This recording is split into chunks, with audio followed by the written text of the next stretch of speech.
Viacua, o coidado da auga. En Viacua temos claro o noso compromiso cos clientes e aspiramos a ser cada día máis próximos. Queremos seguir sendo fieis. A nosa responsabilidade é coidarte.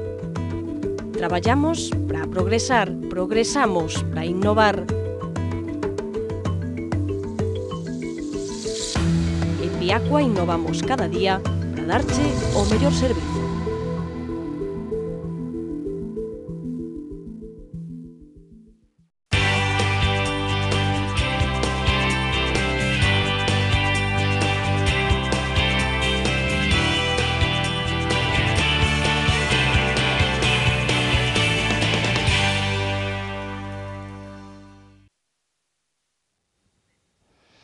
Ola, que tal, como están? Abrimos un día máis a tertulia nunha xornada de reaccións e de movementos tras a marcha atrás de Artur Mas, o descafeinar a consulta do 9 de novembro, mentres o presidente catalán intenta defenderse das críticas dos que ata agora foron os seus compañeiros de viaxe.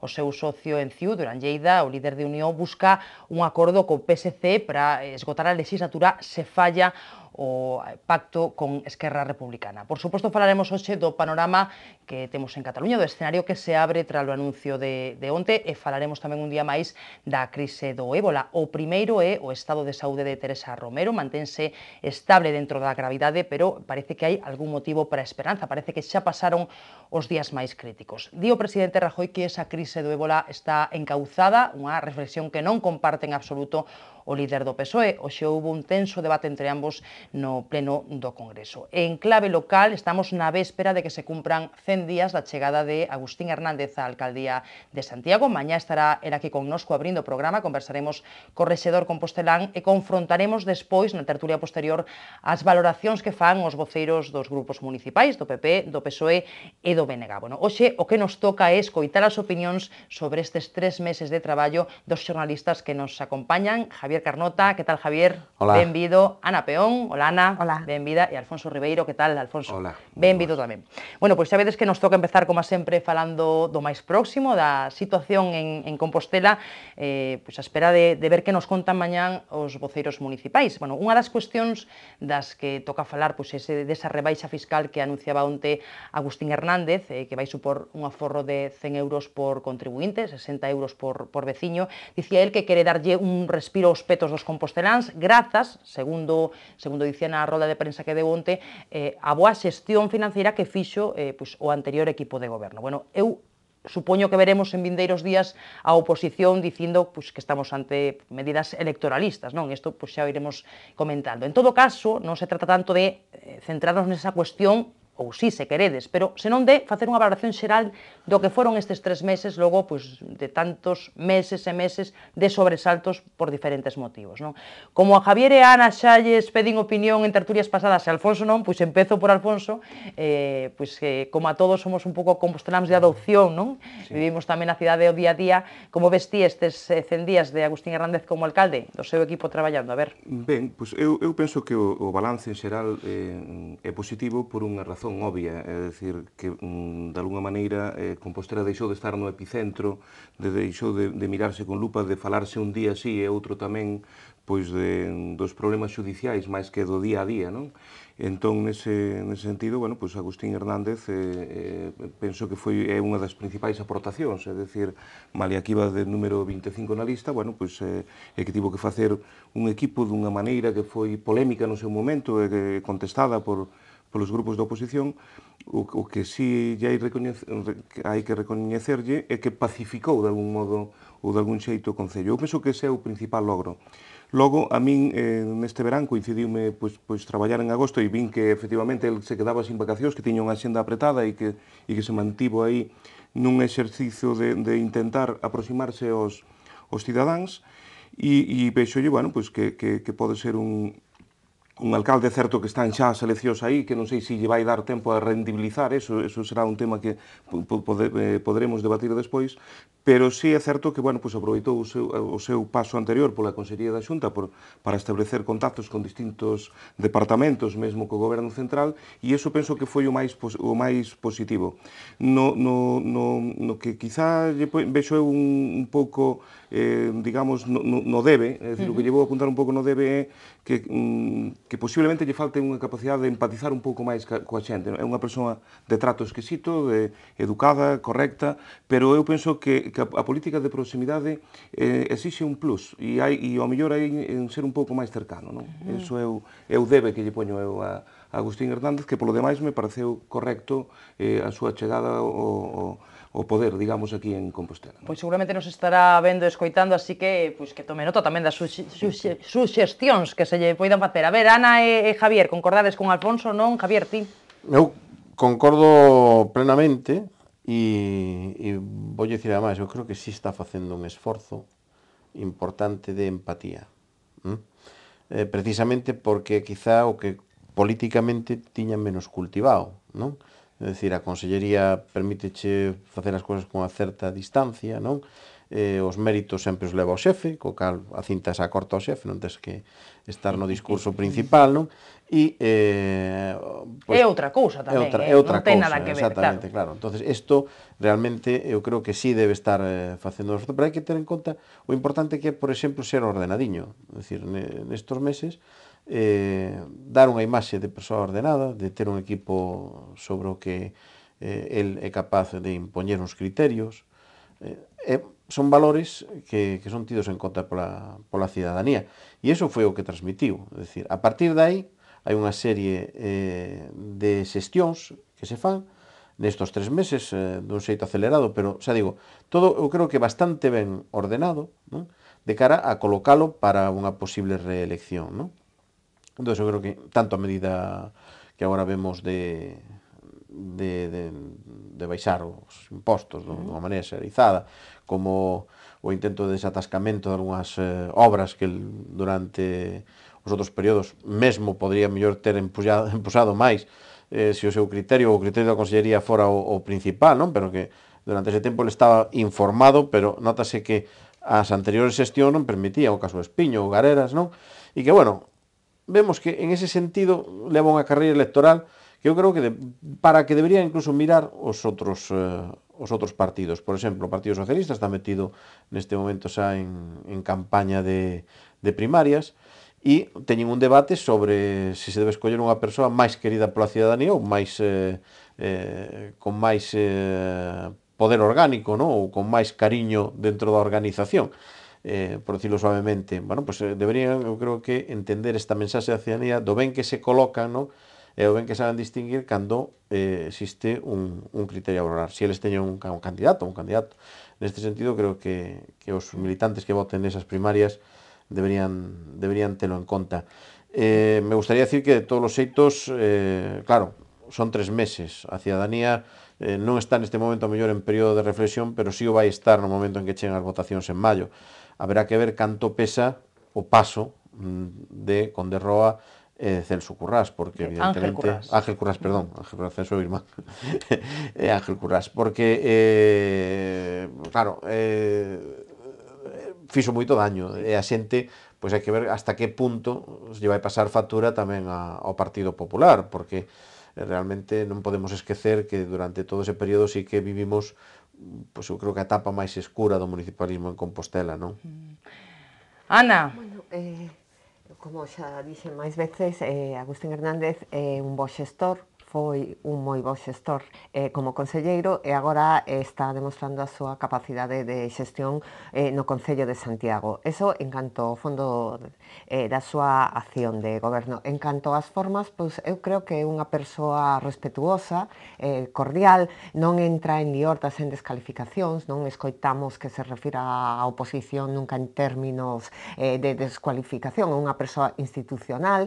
Respecto da cercanía coas cidadáns, Agustín Hernández é unha persoa que soe ir andando, mesmo correndo tamén, porque fai moito deporte. É unha persoa a que os composteláns o poden ver pola rúa e poden falar con el. Eu creo que... Bueno, ten dito que lle sorprende a cantidade de xente que se dirixe a él, non? Algo que, sendo conselleiro, non lle pasaba, non? Sí, eleva 100 días, pero, vamos, despois de todo o que, da impresión de que todo o que se ten feito, que leva moito máis tempo. Primeiro, a imaxe de Compostela está moi reforzada.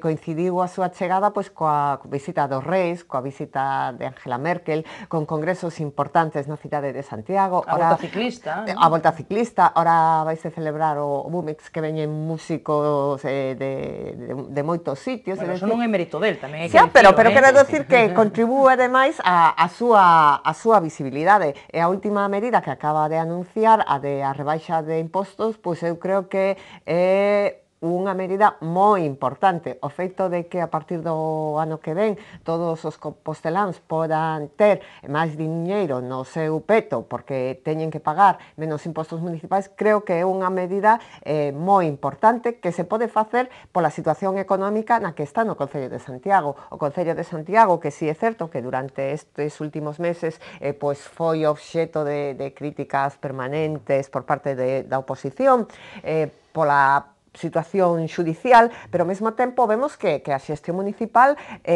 tampouco foi boa, porque senón non podería chegarse a situación de que había 60 millóns de deuda e agora hai 48. É dicir, e agora Ana comparará Compostela con Lugo porque é algo que... Non, pero quero decir que hai que ver tamén, bueno, pues que se produxo un saneamento da situación económica. Cando chegou o PP, pois estaba en quebra. Agora a melloría económica permite tomar estas medidas. E a min faime moita gracia que a crítica que fixo o PSOE respecto a esta medida é que é electoralista. Se di que é electoralista, a reflexión, imagino que fai o PSOE, é dicir, é unha boa medida que contenta os cidadáns e que lle van a votar. É dicir, que está mesmo recoñecendo que é unha medida que vai ser moi ben acollida. E cando en España temos eleccións prácticamente todos os anos, se non son municipais, son xerais, son europeas, son autonómicas, decir que unha medida electoralista, non, é unha medida que estou segura que todos os composteláns van a recibir encantados. E por eso están preocupados os da oposición. O que queira, Alfonso Javier. Eso quero dicir que parte dese remanente que se emprega é precisamente tamén porque non se gastou, é dicir, non houve un proxecto de cidade ao longo de todos estes anos e ao mesmo tempo nos orzamentos deste ano quedaba un presuposto sin gastar porque non estaba ben destinado, non estaba ben xestionado ese orzamento. Ao mesmo tempo constan créditos para gastos correntes que teremos que pagar ao longo dos próximos anos, é dicir, unha maneira tamén de facer a mellor fronte a esa débeda, é certo, pero tamén moito a ese xeito de xestionar que é un pouquiño, bueno, pois a salto de mata e máis preocupados das cuestións que tiñan na xustiza que na forma de desenvolver un proxecto. Hai que pensar que cando chega o Partido Popular chega, eu sempre o digo, chega ca grande oportunidade que lle dá a cidadanía despois dunha temporada de goberno socialista, dun proxecto socialista que consideraban esgotado. Eu creo que nese sentido hai que saber se realmente a cidadanía vai perdonar que esa grande oportunidade que se lle dá, xa máis por un número limitado de votos para esa maioría, dilapidaron, non, cun gasto, pois, cunha imaxe da cidade que quedou tremendamente deteriorada, non? O caso de intervención que houve, con o caso Pokémon, etcétera, etcétera, non? Entonces, eu creo que se dan esos casos. E, de feito, home, a min pareceme un pouquiño, digamos que inocente deixar que a oposición só critique o feito de que esta medida sexa electoralista, evidentemente. Todos os que somos veciños, como veciños, deseamos que cheguen os anos electorais porque sabemos que sempre vai ter algún tipo de beneficio. É dicir, nun concello cercano aquí, onde son originario, pois a casa de meus pais non lle limparon as cunetas, e que lle quitaron tamén as ervas que tiñan no valado. É dicir, que eu quedei, dixen, dillo ao alcalde, dixenlle ali un veciño, dillo ao alcalde que llevou unha lista, que non se preocupe, se fai falta llevou unha lista. Bueno, si fores o alcalde de Ourense, incluso che facían a beira rúa, seguramente. Claro, pues, seguramente. Entonces, ante este tipo de casos, creo que os veciños tamén temos anticorpos suficientes, non, como para saber que boa parte do que se nos ofrece aquí xa sean caramelos de propaganda electoral. De todos os xeitos, hai que pero bueno, benvidos sesen. Hai que ter en conta que a situación económica, aínda que pues, sigue habendo unhas cifras de paro elevadas, hai moitas persoas que están pasando mal, pero evidentemente a situación económica xeral está mellor agora que hai 2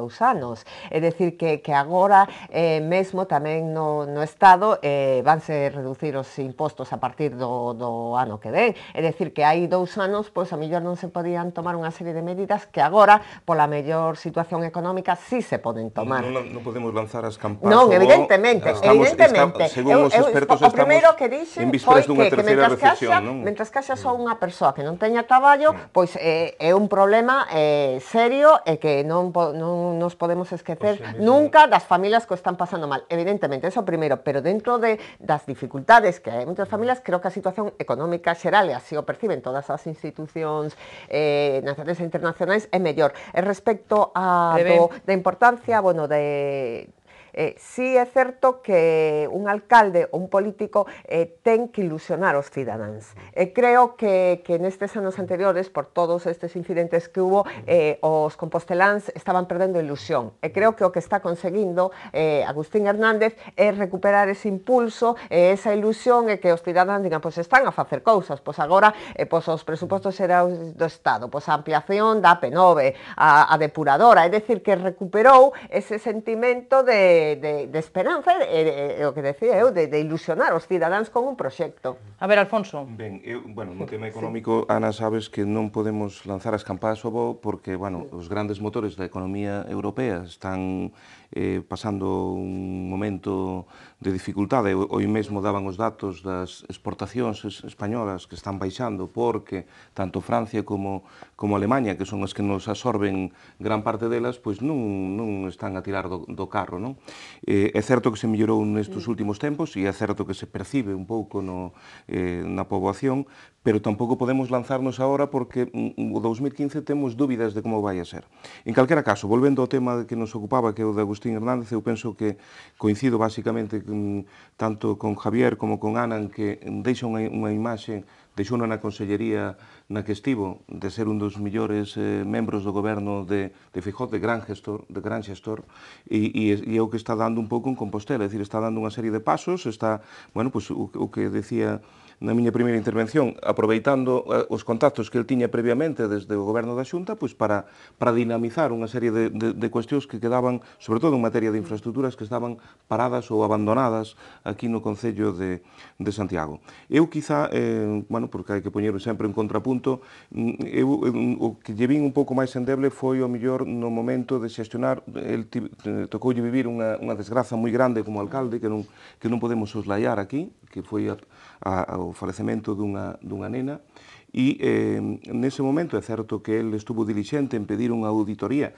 é certo que ele é alleo a todo ese problema, levaba 2 meses na alcaldía e aunque levara máis tempo foi unha desgraza, pero nesos casos eu penso que un alcalde ten que estar sempre a carón da vítima e non poñerte enfrente dicindo se isto foi unha tormenta, se non foi esta farola ou foi a do outro lado. Salvo ese problema de xestionar ese asunto que eu penso que non o levou ben e quizá pola inexperiencia de levar tan só 2 meses, aí hai que poñerse e decir isto vais a investigar ata o fondo e eu penso que o seu... Poucas veces pasa iso, Alfonso, de todas formas, non? E é alleo totalmente, é dicir, é alleo, tanto é alleo el como o anterior alcalde, porque, por suposto, se tuveran coñecemento de que había algo irregular, e iso pode nos ocurrir en calquer parte de Galicia, de feito, é un suceso que se deu noutros concellos, pero sí botei aí en falta que o alcalde estivera un pouco, empatizar un pouco máis ca xente que sufriu eso, e non me refiro ao feito de ir ao funeral, que estivo ali, foi dos primeiros en acudir ao funeral, senón despois en xestionar ese tema, que ese tema moitas veces xestionase fora dos focos, acudindo a falar ca familia, etc. Eu penso que son cousas que irá aprendendo co paso dos meses. Foi precisamente o que lle faltou foi o manual de xestión de política de proximidade que, claro, evidentemente é o que realmente lle falta por practicar, inda que lle están dando un curso tremendamente acelerado, non? Pero bueno, de todas formas, eu creo que o que hai que mandar aquí é unha mensaxe tamén, me gustaría mandarlle unha mensaxe en este caso aos partidos da oposición. É que temos que falar da oposición, efectivamente, claro. É dicir, hai que poñerse as pilas. Estamos falando dunha persona que aquí representamos distintas sensibilidades, e, sin embargo, todos coincidimos no innegable, é dicir, que houve un revulsivo ca chegada de Agustín Hernández, e, polo tanto, Creo que a oposición tamén é consciente diso, non? Pois, se non é, debería selo. Se non é, debería selo. Primeiro porque a mellor maneira de que medre Santiago é que teña gran goberno e grandísima oposición. Sí. Claro, é dicir, que teña as dúas cousas para que poda tirar por elas. E que haxa unha labor de oposición que fiscalice, investigue e propoña. Que a veces se esquece que a oposición non só pode fiscalizar, sino que tamén ten capacidade propositiva. Entonces, a ver, tamén habrá que vigilar daqui ás eleccións, non? Que caras surden, que balance se fai tamén deste período de oposición, donde eu creo que pois a mellor tan centrados no tema judicial, pois nos temos esquecido outras cousas. Haberá que ver, non? O foco, os propios medios, habrá que facer tamén autocrítica de que se centrou demasiado o tema mellor en algúns asuntos e outros quedaron pendientes. E que de aquí ás eleccións a oposición vai dar moito que falar, porque tamén hai moitas cousas que resolver. Bueno, está todo por resolver, de feito, non? Falabas ti das primarias do Partido Socialista, non sabemos, de feito non sabemos quen será candidato de ninguna forza a gas de Compromiso por Galicia, porque xa elixiu o seu candidato en primarias, a Xosé Antón López, non? Pero é a única, non? O demais son incertezas, non? Que se teñen que ir resolvendo. Eu, primeiro, só por matizar o tema da xestión deste dramático suceso no que morreu unha rapaza. Eu creo que Agustín Hernández, que desde o primeiro momento asumiu o tema con total responsabilidade e fixo algo que é moi importante, que intentar investigar a fondo para que non se volva a repetir.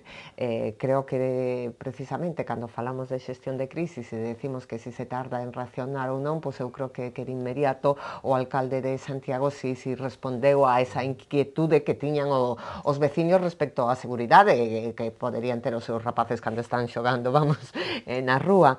Despois de este matiz, volvería ao tema da oposición. Eu creo que o problema da oposición en Santiago é que non ten un proxecto de cidade. Durante todos estes anos a súa oposición se centrou en decir que tiña que dimitir Conderroa, que tiña que dimitir Currás, que si estaban imputados, e despois se pasou un montón de tempo discutindo de si son concelleiros electos ou non, e realmente os cidadáns o que queren é un concello que funcione cos mellores xestores posibles, e non perden o tempo en meses e meses este se elixiu dun xeito ou de outro. E a única proposta que tiña a oposición estaba nese sentido. Por exemplo, hoxe mesmo, cando se está falando do novo sistema impositivo en Santiago, pois a min gustaríame que a oposición, o PSOE, dixese, non, pois a nosa proposta fiscal sería esta, pois o reduciríamos isto, aumentaríamos isto, estos 5 millóns de euros que se van a deixar de ingresar, pois a min gustaríame que fixese unha proposta, pero non, o único que di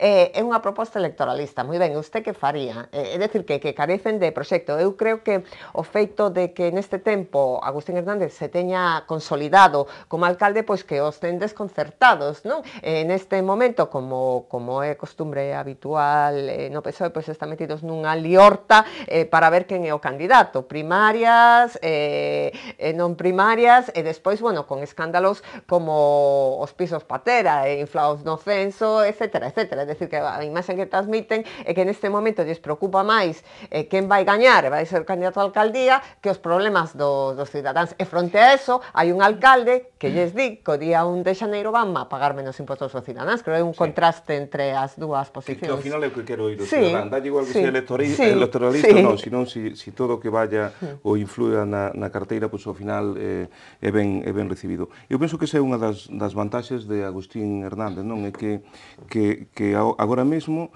os outros partidos saben que ele é o rival a bater, pero el está agora mesmo aproveitando, entre comiñas, de que non hai un rival claro quen vai a ser. Quizá por eso está un pouco desaparecida a oposición, é dicir, porque no PSOE non se sabe quen vai a ser, no BNG non se sabe quen vai a ter en fronte, e, por tanto, mentres non este definidos os candidatos en cada un desas formacións, pois non vai a ter tampouco unha oposición moi forte, non? Nese sentido. Ainda que demos aquí xa bastante nas costillas da oposición, hai que rachar unha lanza tamén un pouco na defensa de que a verdade é que tanto Currás como Conderroa merecían irse e non querían irse nin botando ya os agua quente.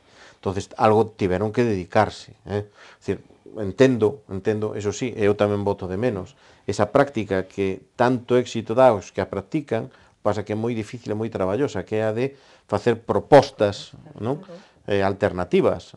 Esas alternativas, aunque algúns podan parecer descabelladas, son as que fai Podemos, non? Presenta alternativas completamente diferentes, pero mira que ben entran, non? E como nas redes sociales incluso se buscan, e ten votos incluso onde non se presentan, onde non son coñecidos, non? Entonces, eu creo que en ese sentido a oposición ten que empezar tamén a poñerse as pilas. E depois, claro, dentro do que é un pouco análisis político xeral, pero centrado tamén no caso concreto de Compostela, está claro que o tema das primarias, pois como toda cousa que se proba, como todo experimento novo, se llevan vendo as virtudes e os defectos. Efectivamente, o dedo directo que puso a Conde Roa a cabezar a lista, pois logo non foi moi acertado, como se foi vendo. As eleccións por primarias locais, pois deron lugar a inflamento de censos no Partido Socialista. Pois está claro que habrá que mirar como é eso, porque se vai ser o mismo, ao final é unha especie de voto asambleario, pero en urna, non? Igual que antes o facían na asamblea, que tamén se podía votar en urna, pois a verdade é que varía o nombre, pero o sistema realmente ven a ser o mesmo, non? O que máis afiliados ten controlados consigue controlar a agrupación, sobre todo en cidades máis ou menos reducidas, de número reducido de habitantes. E despois está o tema das eleccións abertas, que citabas ti tamén, por exemplo, a Compromiso, que están probadas, pero que, claro, eso permite a entrada masiva de xente que non sabe se realmente ten un compromiso ca política ou non, ou incluso, se nun momento determinado eso se pusera en partidos con capacidade de goberno, non? Con vocación de goberno, se o partido do contrario non lle levaría xente ali a manipular esa votación. Entonces, en este momento hai moitas reflexións, pero eso non nos pode descabezar os partidos. E, sin embargo, creo que temos a percepción de que en este momento toda a oposición de Compostela faltalle os seus liderazgos, non? Ou polo menos sinalalos, é dicir que a xente podemos estar a favor ou en contra, pero os partidos da oposición deberían sinalar cales son os interlocutores para a cidadanía, que en este momento creo que descoñecemos. E pode ser, ao mellor, demasiado tarde. Eso que dicíamos antes, que Agustín Hernández tiña ahora pouco tempo de cara ás eleccións, porque realmente, bueno, pues mañá cumpre 100 días e están as eleccións aí á volta da esquina, pues o certo é que tamén, neste caso, ese problema multiplícase para a oposición, porque realmente a estas datas non sabemos exactamente a ciencia certa quen vai ser o rival, non? E eu penso que eso, ao final, sendo un factor negativo para Agustín Hernández, podese convertir nun factor positivo. Evidentemente, bueno, non se pode estar mirando para o pasado. Conde Roa xa pasou. Estamos nun momento de Agustín Hernández exerce un liderazgo claro. Os compostelanos teñen claro que o seu referente no Partido Popular. No caso da oposición, non hai un líder en cada un dos partidos. Os cidadáns non teñen unha referencia. Volvo a insistir eso, na falta de proxecto, porque creo que a etapa das discusións entre os partidos políticos, e ti eres, e ti non eres, que xa ten fartos os cidadáns. Estamos nun momento, ti falabas de Podemos, que os cidadáns queren que sexan acertadas, equivocadas, bueno, pero que fagan propostas. O que non queren é que estén permanentemente pois os políticos tirando os seus asos a cabeza. Creo que o que piden neste momento é non poden chegar a acordo en nada. O que están pedindo por parte dos partidos políticos proxectos, propostas e capacidade de entendemento. Pois a ver se mañá na tertulia que temos cos voceiros municipais sacámoslles algún acordo en algunha cuestión. Bueno, xa o veremos. Facemos pausa para a publicidade e a volta falamos de outras cuestións que son noticia, que nos teñen preocupados estes días, Cataluña e a crise do ébola. Será a volta da publicidade.